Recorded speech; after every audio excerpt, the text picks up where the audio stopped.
RiseAbsorb is redefining what growers expect from phosphate fertilizer. Backed by data and built for performance, RiseAbsorb helps reduce phosphorus losses, improve uptake, and boost ROI without increasing input costs. Join the next wave of growers switching to the next generation of phosphorus fertilizers by visiting phospholutions.com.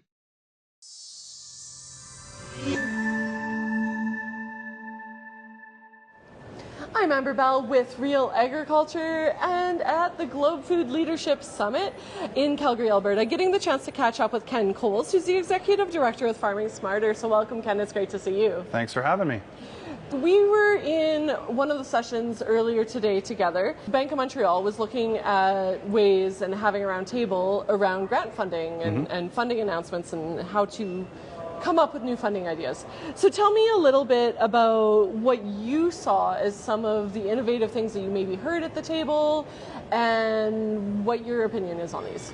Well, first of all, I think that it's fantastic that there's more and more organizations in the philanthropic side of things that are willing to invest in agriculture. So to me, that's bringing in support for an industry where there's gaps. And they're doing a really good job at finding some of the gaps where groups like ours, Farming Smarter, is having a hard time finding funding and support for things like, say, soil erosion, for example. And we've been able to take advantage of a few already, like RBC Tech for Nature, the Weston Foundation, and even Farmers for Climate Solutions that are really stepping up and filling some of the gaps. So I'd like to say kudos to BMO for doing another one.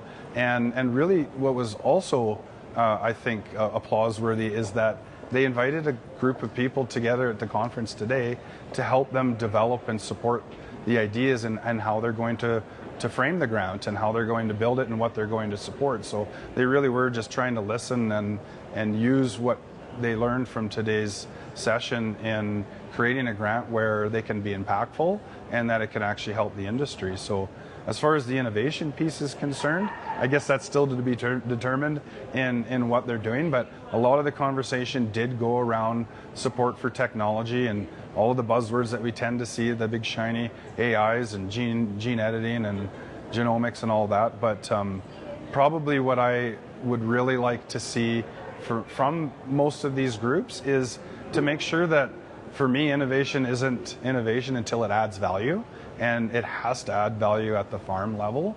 So it doesn't have to be, always fancy technology. It could be a simple practice or a simple product or technology that would end up supporting value at the farm or making a process easier, or it's more than just fancy tech, but really solving a logistical problem or just creating a new way of doing something, right? Like if it instantly makes record keeping easy, like anything like that helps a farm. And I think to see what they're looking to support is grounded in reality and making sure that that it does result. And I love the premise that they want to focus on youth as well and help them get a leg up. And it's just great to have the opportunity to help provide some advice and support for a group that can have a big impact, right? I mean, these are major banks that are playing in agriculture, and it's great to see. There was a lot of conversation around the table about AI and about youth and how you could kind of integrate them to get youth involved in agriculture. And so what were some of your takeaways from that? Well, I think it's not a bad idea, one that I'm highly skeptical of, but I'm getting older. And I see my kids now already using AI like regularly, and in fact, it's becoming the new internet. And so I do think that getting youth engaged with that is a good idea because it's second nature.